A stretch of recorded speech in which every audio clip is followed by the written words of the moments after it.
Assalamualaikum warahmatullahi wabarakatuh. Alhamdulillahirabbil alamin, atas berkat rahmat Allah Subhanahu wa taala sehingga sampai dengan detik ini kita semua masih diberikan kesempatan untuk senantiasa melaksanakan aktivitas di dalam kehidupan. Salawat serta salam tak lupa semoga tetap tercurah limpahkan kepada Nabi besar kita yakni Nabi Muhammad SAW, kepada keluarganya, kepada sahabatnya, dan kita umatnya yang mudah-mudahan mendapatkan syafaatnya di yaumil jaza. Amin ya Allah ya rabbal alamin. Perkenalkan, kami dari kelompok 9 akan memaparkan materi mengenai sumber daya insani dan etos kerja di dalam syariat Islam. Adapun anggota kelompok dari kelompok 9 yaitu saya sendiri, Kania Muntaha Amelia, lalu ada Teddy Firdaus, lalu ada Eis Delia, dan Renaldi. Untuk itu mari kita langsung saja mulai pada pembahasan pertama yang akan disampaikan oleh saya sendiri. Di sini saya akan memaparkan mengenai apa yang dimaksud dengan sumber daya insani. Sumber daya insani adalah berupa manusia yang dipekerjakan dalam suatu organisasi ataupun perusahaan, di mana manusia itu berperan sebagai motor penggerak untuk mencapai tujuan yang telah ditetapkan oleh organisasi ataupun perusahaan. Yang tentunya setiap keberhasilan yang dapat diraih jika adanya manajemen ataupun pengelolaan sumber daya manusia secara baik dan tepat, maka diperlukan adanya manajemen sumber daya manusia. Dengan adanya manajemen sumber daya manusia, manusia diperlakukan sebagai subjek di dalam kehidupan, di mana manusia memiliki kemampuan untuk melakukan pilihannya sendiri. Tetapi tentu saja setiap pilihan yang diambil ataupun segala perbuatan yang dilakukan oleh setiap manusia pada akhirnya haruslah dipertanggungjawabkan.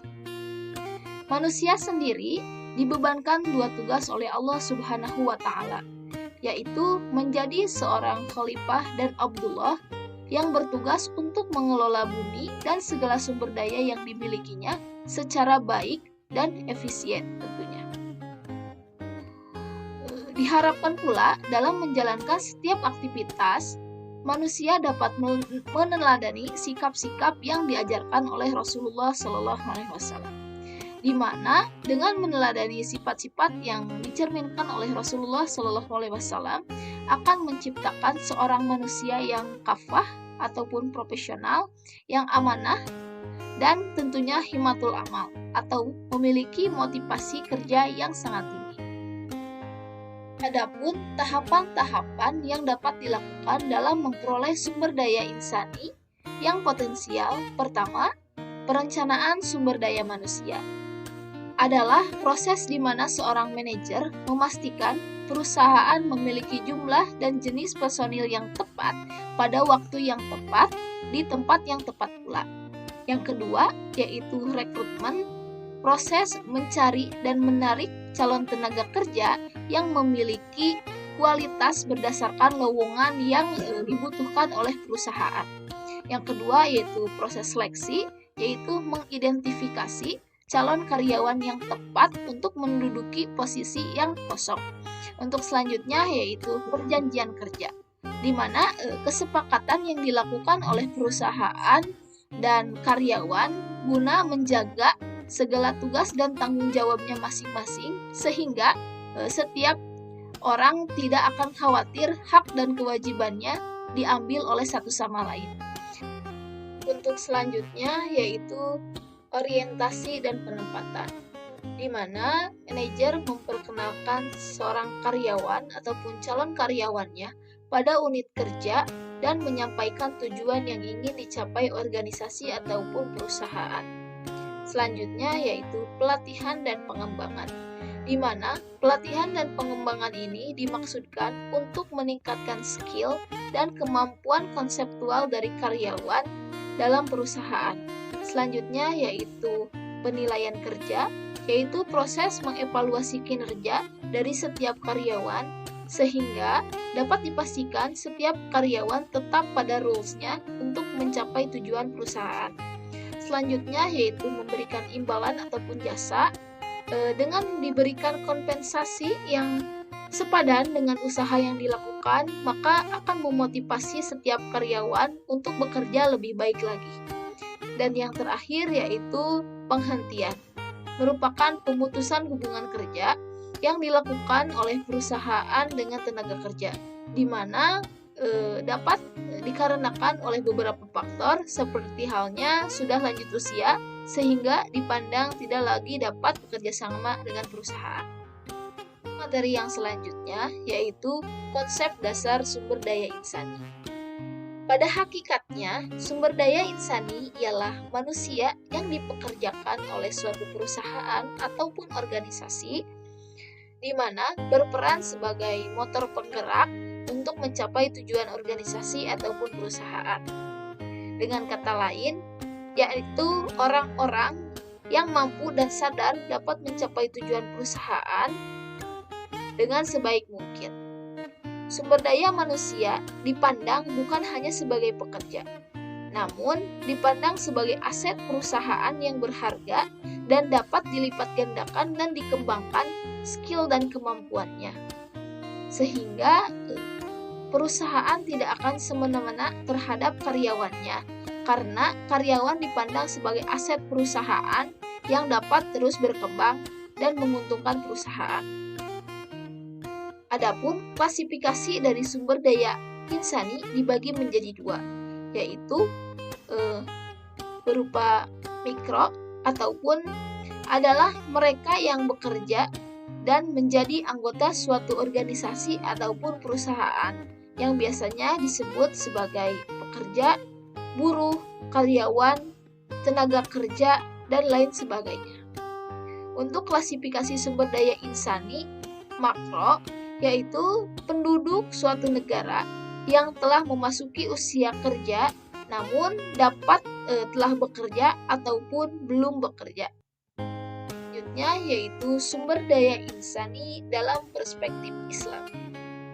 Sumber daya insani sendiri dalam perspektif Islam adalah mereka yang menunjukkan dan mampu menegakkan sifat-sifat Islami.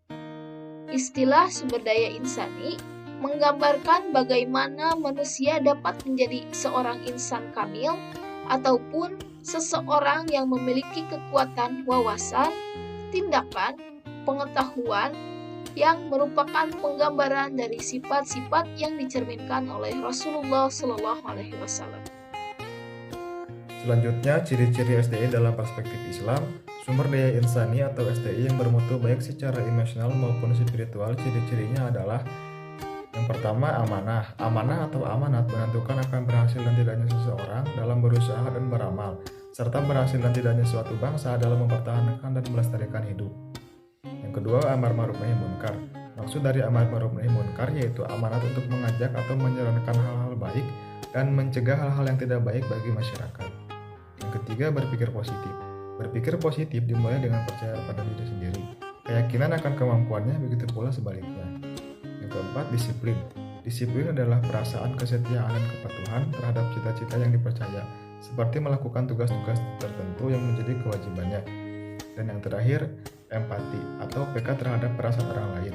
Memahami empati adalah proses psikologis di mana seorang individu dapat menyelidiki dan tampaknya mengalami apa yang orang lain rasakan, memungkinkan kita untuk memposisikan diri seolah-olah kita sedang merasakan apa yang terjadi pada orang lain. 4 pijakan dasar dalam manajemen sumber daya insani. Yang pertama, Abdullah dan Khalifah. 2 tugas utama yang harus disadari oleh manusia bahwa manusia yang diciptakan ke muka bumi yaitu sebagai Abdullah atau hamba Allah untuk beribadah dan mengabdi kepadanya, dan sebagai Khalifah yang diberi amanah untuk mengelola bumi.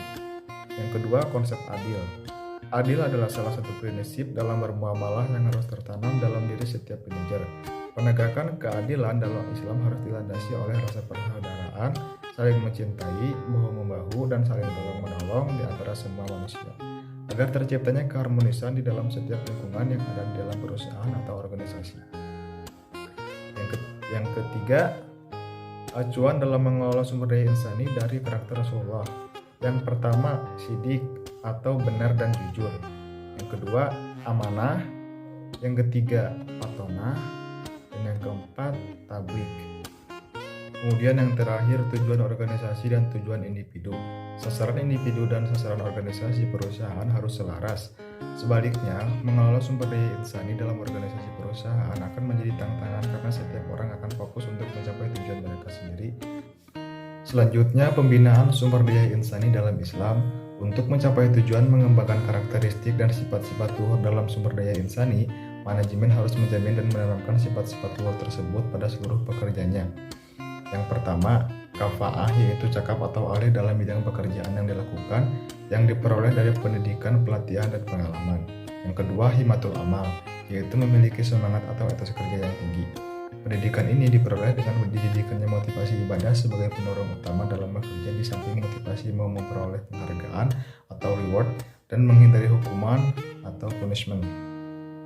Yang ketiga, amanah, yaitu bertanggung jawab dan terpercaya dalam menjalankan setiap tugas atau kewajibannya. Ini didapat dengan menjadikannya tauhid sebagai unsur pengontrol. Poin selanjutnya yaitu tentang etos kerja dalam Islam. Nah, menurut keyakinan Islam, jika keimanan seseorang tidak dibarengi dengan aktivitas, amal perbuatan, dan pekerjaan, kecil kemungkinannya keimanannya akan memberi arti bagi hidupnya. Sebaliknya, jika perbuatan dan perilaku tidak dilandasi oleh iman, niscaya akan sia-sia. Islam mengakui bahwa untuk mencapai kebahagiaan di dunia dan akhirat, kerja telah berkembang menjadi aspek fundamental dari keberadaan manusia. Selain itu, pekerjaan menjadi sarana untuk mendapatkan ridho Allah Subhanahu wa Ta'ala dengan senantiasa mendekatkan diri kepadanya. Nah, menurut Toto, definisi dari etos kerja adalah cara pandang yang diyakini seorang muslim bahwa bekerja itu bukan saja untuk memuliakan dirinya, menampakkan kemanusiaannya, tetapi juga sebagai suatu manifestasi dari amal saleh dan oleh karenanya mempunyai nilai ibadah yang sangat luhur. Dari beberapa sudut pandang tersebut, jelas bahwa pandangan etos dalam Islam tentang bekerja sangat erat kaitannya dengan apa yang terdapat dalam Al-Quran dan As-Sunnah yang menjadi sumber inspirasi dan motivasi bagi umat Islam untuk berkecimpung dalam dunia kerja. Kegiatan dalam berbagai bidang kehidupan mereka dibentuk oleh bagaimana mereka memahami, mewujudkan, dan mengamalkan cita-cita Al-Quran dan Al-Sunnah dalam kaitannya dengan keinginan untuk Kemudian poin yang kedua yaitu karakteristik dari etos kerja. Nah, karakteristik dari etos kerja ini ada 3. Yang pertama yaitu kemampuan karyawan untuk membangun hubungan dengan orang lain atau dengan karyawan yang terkait dengan karyawan lain baik di dalam maupun di luar bisnis, disebut sebagai keterampilan interpersonal. Nah, keterampilan interpersonal ini mengacu pada perilaku seseorang di sekitar orang lain dan mencakup kebiasaan, sikap, cara hidup, penampilan, dan perilaku karyawan mereka. Ini juga termasuk bagaimana mereka berinteraksi dengan individu lain. Ada 17 kualitas yang dapat digunakan untuk menggambarkan kemampuan interpersonal karyawan, antara lain kesopanan, keramahan, kebahagiaan, kepedulian, kesenangan, kerjasama, dan bantuan. Kemudian yang kedua, karakteristik dari etos kerja yaitu ada inisiatif. Inisiatif merupakan kualitas yang dapat mendorong pekerja untuk terus memperbaiki pekerjaannya dan tidak cepat merasa puas dengan kinerja rata-rata. Kemudian yang ketiga yaitu dapat diandalkan. Nah, keandalan adalah kualitas yang terkait dengan ekspektasi kinerja bagi karyawan dan merupakan persetujuan implisit karyawan untuk melaksanakan berbagai fungsi pekerjaan. Karyawan harus bekerja sesuai standar minimum organisasi tanpa berlebihan dalam menyelesaikan tugas yang bukan tanggung jawab mereka. Poin selanjutnya yaitu tentang etos kerja dalam Islam. Nah, menurut keyakinan Islam, jika keimanan seseorang tidak dibarengi dengan aktivitas, amal perbuatan, dan pekerjaan, kecil kemungkinannya keimanannya akan memberi arti bagi kehidupannya. Sebaliknya, jika perbuatan dan perilaku tidak dilandasi oleh iman, niscaya akan sia-sia. Islam mengakui bahwa untuk mencapai kebahagiaan di dunia dan akhirat, kerja telah berkembang menjadi aspek fundamental dari keberadaan manusia. Selain itu, pekerjaan menjadi sarana untuk mendapatkan ridho Allah Subhanahu wa taala dengan senantiasa mendekatkan diri kepadanya. Nah, menurut Toto, definisi dari etos kerja adalah cara pandang yang diyakini seorang muslim bahwa bekerja itu bukan saja untuk memuliakan dirinya, menampakkan kemanusiaannya, tetapi juga sebagai suatu manifestasi dari amal saleh dan oleh karenanya mempunyai nilai ibadah yang sangat luhur.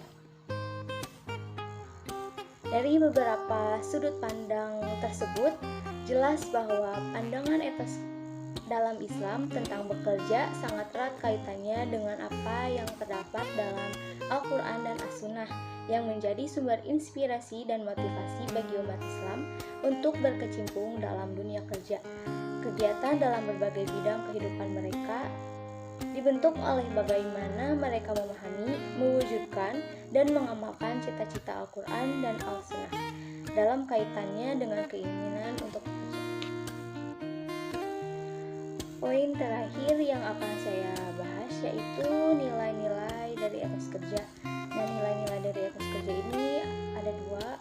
Yang pertama yaitu tauhid. Nah, tauhid ini sangat penting karena memungkinkan setiap muslim untuk melihat jiwa independen mereka sendiri dan sejauh mana Allah telah mengangkat kemanusiaan mereka. Jiwa yang mandiri ini tidak akan pernah merendahkan dirinya di hadapan makhluk selain Allah Subhanahu wa taala. Bagi setiap muslim, semangat tauhid ini berfungsi sebagai landasan untuk mendekati pekerjaan mereka. Karena dia sadar bahwa kualitas pekerjaan yang dihasilkan akan mencerminkan jati dirinya sebagai seorang muslim. Maka kesungguhannya akan terlihat dalam pekerjaannya. Keyakinan yang tertanam kuat inilah yang tertanam kuat dalam karakter seseorang muslim adalah keberuntungan memiliki rezeki yang dimiliki setiap makhluk sesuai dengan kebutuhannya sendiri dan ada yang mengaturnya. Nah, hal inilah yang akan mendorong keinginan untuk bekerja lebih keras dan lebih lama. Seorang muslim harus percaya bahwa ada banyak rahmat Tuhan yang tersedia di bumi sebagai sumber daya yang dapat dikendalikan dan digunakan untuk keperluan seseorang. Kemudian yang kedua yaitu jihad. Nah, jihad ini adalah mahkota umat Islam. Banyak orang hanya menganggap perang ketika menafsirkan jihad ini. Nah, padahal pengertian jihad atau mujahadah yang sebenarnya adalah sikap yang sungguh-sungguh mengarahkan seluruh kemampuan seseorang untuk mencapai suatu tujuan atau sasaran. Maka, untuk eksis di dunia ini, kolaborasi dalam konteks ini memiliki arti yang sama dengan jihad. Bekerja untuk mendapatkan barang halal adalah jihad bagi iman dan keluarga. Prinsip-prinsip dasar etos kerja dalam Islam. Poin A, yakni kegiatan kerja harus dilakukan sesuai dengan kemampuan atau bidang kompetensi masing-masing orang dan sesuai dengan prinsip ajaran Islam yang dapat dipahami melalui sumbernya yaitu Al-Quran. Poin B, terus berusaha untuk memberikan pekerjaan berkualitas tinggi. Poin C, Allah, Rasul, dan masyarakat selalu bertugas mengawasi semua tindakan manusia di bumi. Poin D, sebuah tugas harus diselesaikan dengan semangat dan etos kerja yang kuat. Poin E, setiap orang berhak mendapatkan imbalan atas pekerjaannya. Poin F, mencoba mengamalkan hadis Rasulullah bahwa nilai dari setiap kerja adalah tergantung pada niat yang dimiliki oleh setiap orang yang bekerja. Poin G, keyakinan Islam mendefinisikan keberadaan manusia sebagai kerja atau amal. Dengan kata lain, karena manusia perlu bekerja untuk bertahan untuk hidup. Poin H yang terakhir adalah seorang mukmin selalu didesak untuk fokus pada hal yang paling bermanfaat baginya dan memohon bantuan agar dia tidak menjadi lemah. Selanjutnya adalah faktor yang mempengaruhi etos kerja. Pertama, agama pada dasarnya adalah seperangkat prinsip moral yang mempengaruhi atau menentukan bagaimana pengikut harus menjalani kehidupan mereka. Jika seseorang benar dalam menjalani kehidupan religius, keyakinannya pasti mempengaruhi cara berpikir, persepsi, dan tindakannya. etos kerja yang rendah secara tidak langsung dipengaruhi oleh rendahnya kualitas keagamaan dan orientasi nilai budaya yang konservatif untuk menambah kokohnya tingkah etos kerja yang rendah.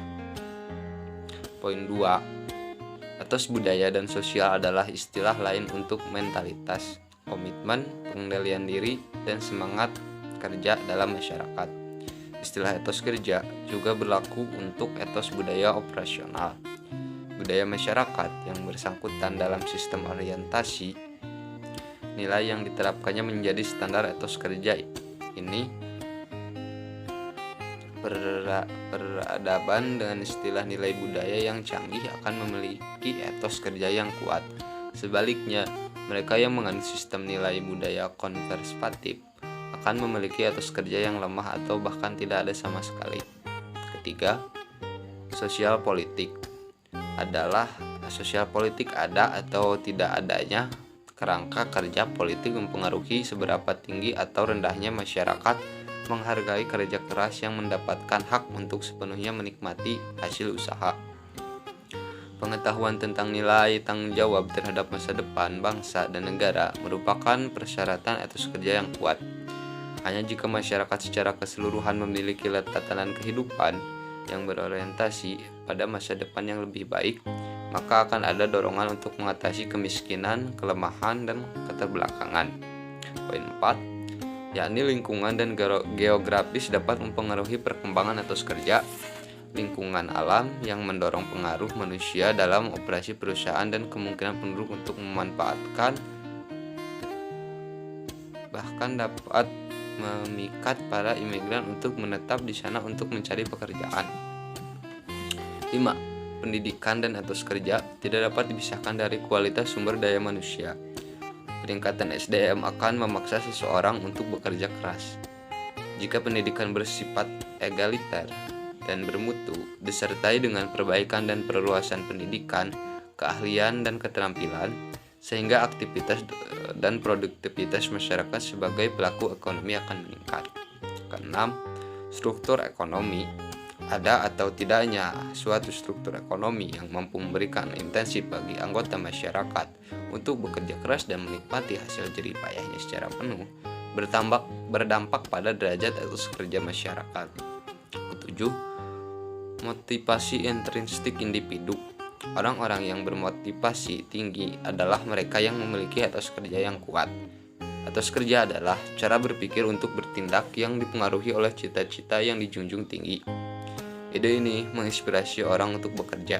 Kemudian, motivasi intrinsik seorang yang disebut juga dengan self-motivation yang tertanam dalam diri seseorang mempengaruhi etos kerjanya. Menurut Herzberg, dalam bukunya yaitu Gian, motivasi yang sesungguhnya bukan bersumber dari luar diri, tetapi tertanam dan terinternalisasi di dalam diri sendiri, yang sering disebut dengan motivasi intrinsik, dan membagi faktor pendorong manusia untuk melakukan kerja ke dalam dua faktor, yaitu faktor Hayni dan faktor motivator. Faktor Hayni merupakan faktor dalam kerja yang hanya akan berpengaruh bila ada tidak adanya yang akan menyebabkan ketidakpuasan.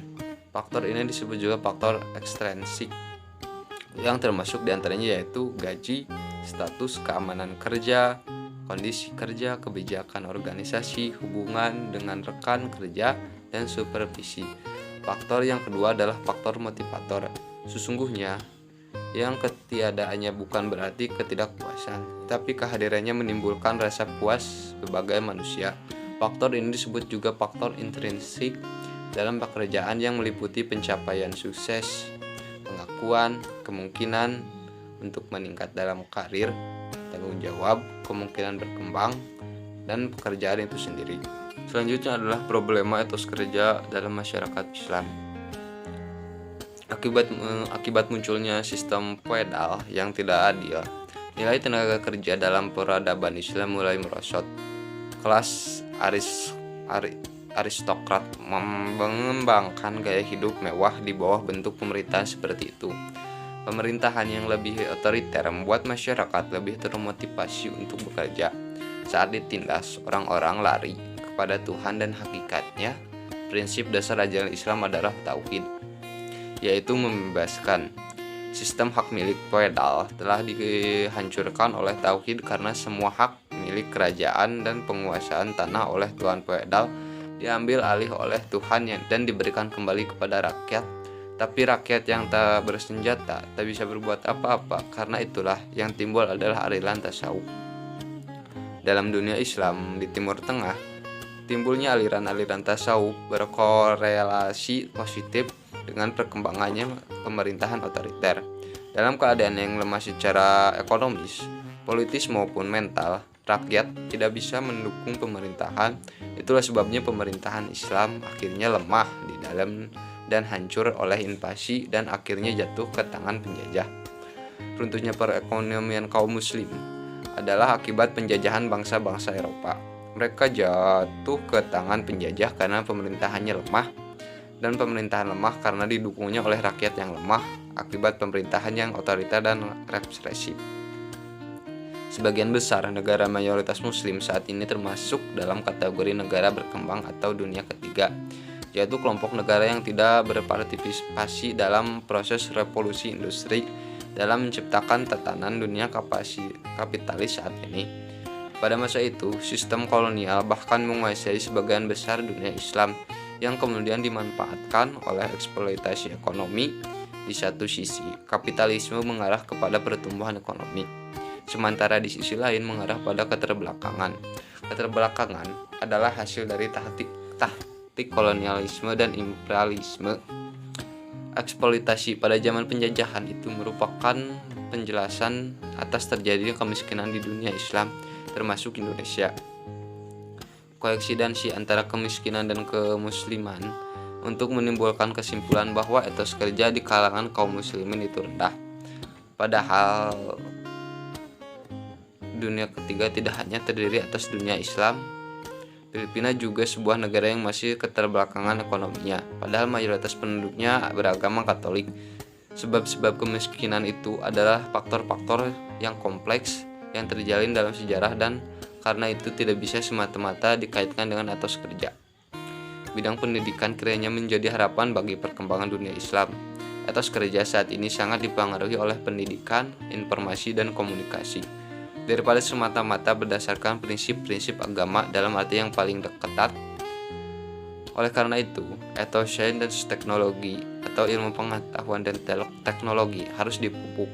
Kecenderungan mereka terhadap etos industri akan meningkat karena semakin banyak generasi muda yang mengenyam pendidikan di jantung dunia Islam. Alhamdulillahirrabbilalamin, pemaparan materi dari kelompok 9 telah selesai dilaksanakan. Untuk teman-teman yang ingin memberikan pertanyaan, bisa dilakukan pada sesi diskusi di kelas. Kami dari kelompok 9 memohon maaf apabila dalam penyampaian materi masih memiliki banyak kekurangan dan kesalahan.